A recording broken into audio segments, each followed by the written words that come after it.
So how do you see a solution for our narrow view of intelligence and creativity and these things? How do we solve this narrow view in our education system? Well, I think, first, I think it's changing. I mean, if you wanted a headline for it, it's the one that I'm pleased to say is becoming more common, which is we have to personalise education.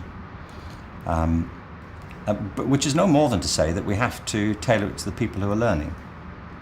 But it has several strands to this. One of them is, therefore, you need a broad curriculum in a school. By schools, I don't just mean bricks and mortar places that we're used to, but learning communities, wherever they show up.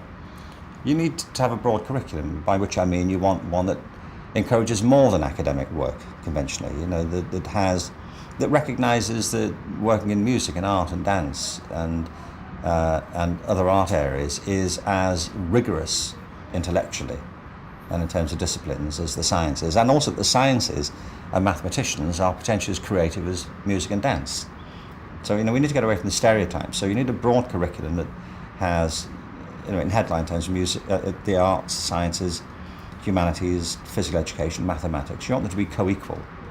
And the reason for that is, well, there are several, but in terms of individualism, the reason for it is you need to give people opportunities in all sorts of different fields to find out really where their talents might lie.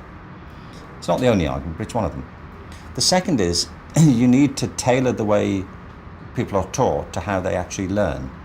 Some people are great visual thinkers and they don't respond to being lectured to. Some people don't get pictures. It's a curious thing to say.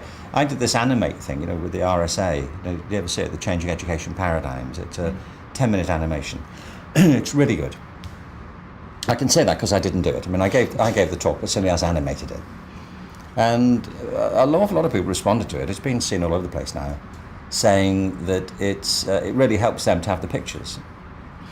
Not as many, but a number of people have tweeted about it, saying this is great, but the pictures are really distracting. I can't hear what he's saying.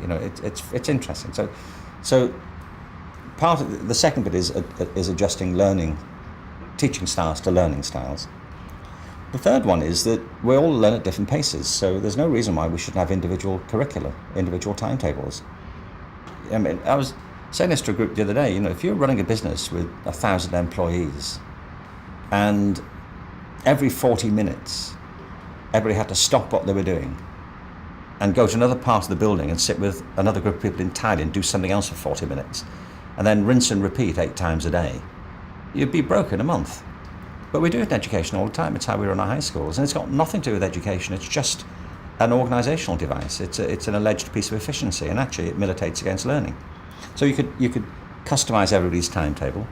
And the other piece of it is that you need to get people out of school. You need to get them in the community and doing practical things and bringing their imaginations alive, not just by theoretical study, but by the practice of all these things as well.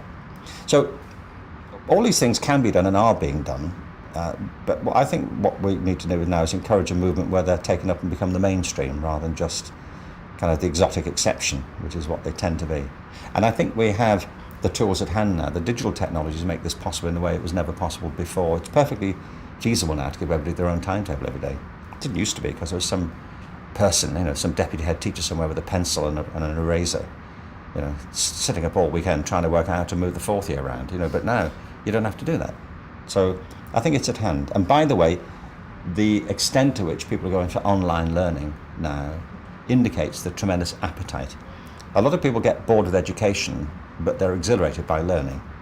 And if we could make education more about learning, I think we'd see a bigger appetite for it.